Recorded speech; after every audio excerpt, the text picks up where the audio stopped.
This meditation is normally done in a sitting position, either on the floor or a chair, and begins by sensing into the support you have from the chair or the cushion, paying attention to the actual sensations of contact. Finding a position of stability and poise, upper body balanced over your hips and shoulders in a comfortable but alert posture, hands on your lap or your knees, arms hanging by their own weight, like heavy curtains, stable and relaxed. Actually sensing into your body, feeling your feet, legs, hips, lower and upper body, arms, shoulders, neck, head. And when you are ready, allowing your eyes to close, bringing awareness to breath, the actual physical sensations, feeling each breath as it comes in and goes out, letting the breath be just as it is, without trying to change or regulate it in any way. Allowing it to flow easily and naturally, with its own rhythm and pace, knowing you are breathing perfectly well right now, nothing for you to do. Allowing the body to be still and sitting with a sense of dignity, a sense of resolve, a sense of being complete, whole, in this very moment, with your posture reflecting this sense of wholeness. As you sit here, letting an image form in your mind's eye of the most magnificent or beautiful mountain you know or have seen or can imagine, letting it gradually come into greater focus. And even if it doesn't come as a visual image, allowing the sense of this mountain and feeling its overall shape, its lofty peak or peak's height in the sky, the large base rooted in the bedrock of the Earth's crust, its steep or gently sloping sides. Noticing how massive it is, how solid, how unmoving, how beautiful, whether from afar or up close. Perhaps your mountain has snow blanketing its top and trees reaching down to the base, or rugged granite sides. There may be streams and waterfalls cascading down the slopes. There may be one peak or a series of peaks, or with meadows and high lakes. Observing it, noting its qualities, and when you feel ready, seeing if you can bring the mountain into your own body sitting here so that your body and the mountain in your mind's eye become one, so that as you sit here, you share in the massiveness and the stillness and majesty of the mountain. You become the mountain.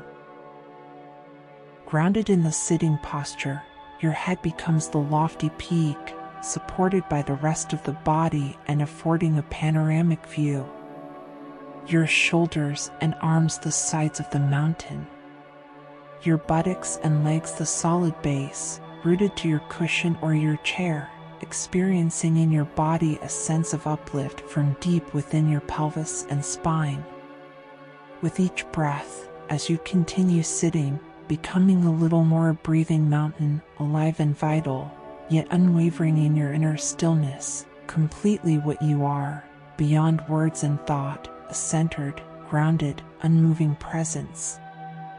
As you sit here, becoming aware of the fact that as the sun travels across the sky, the light and shadows and colors are changing virtually moment by moment in the mountain's stillness, and the surface teems with life and activity, streams, melting snow, waterfalls, plants and wildlife.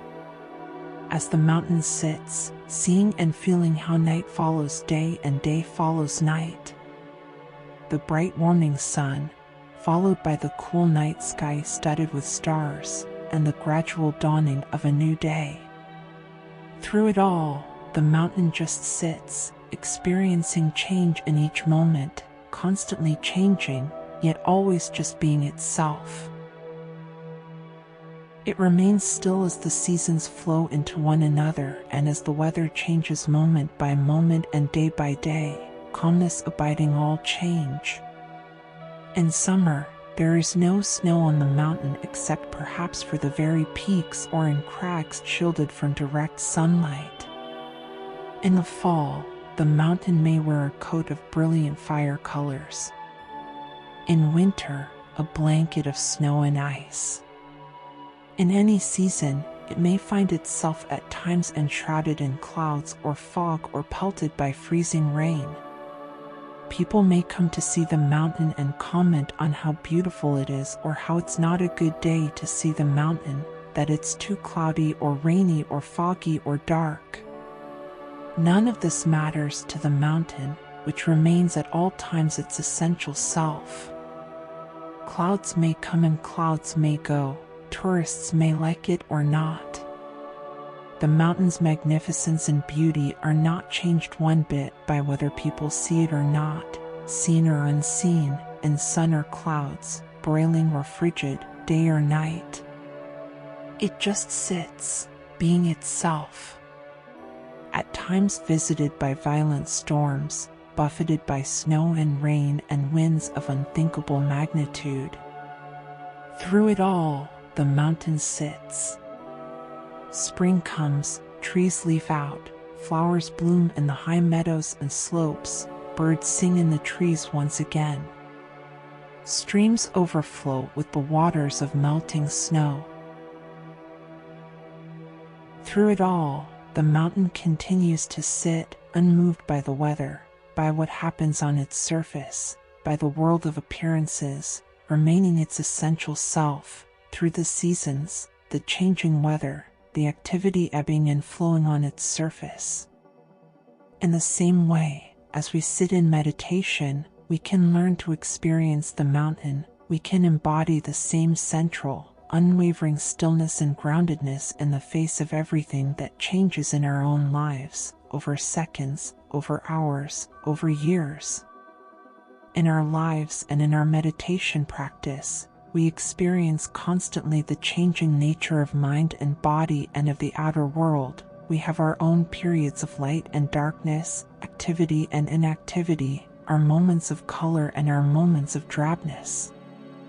It's true that we experience storms of varying intensity and violence in the outer world and in our own minds and bodies, buffeted by high winds, by cold and rain. We endure periods of darkness and pain, as well as the moments of joy and uplift. Even our appearance changes constantly, experiencing a weather of its own.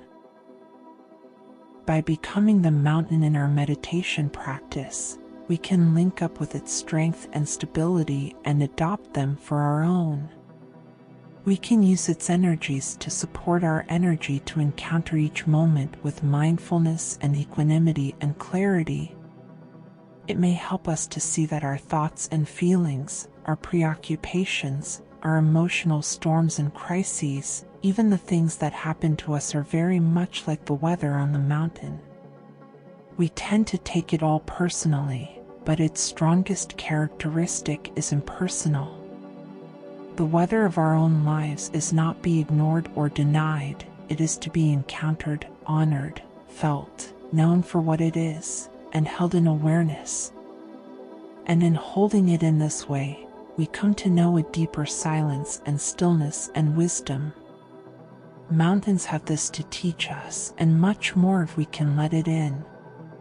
So if you find you resonate in some way with the strength and stability of the mountain in your sitting, it may be helpful to use it from time to time in your meditation practice, to remind you of what it means to sit mindfully with resolve and with wakefulness, in true stillness.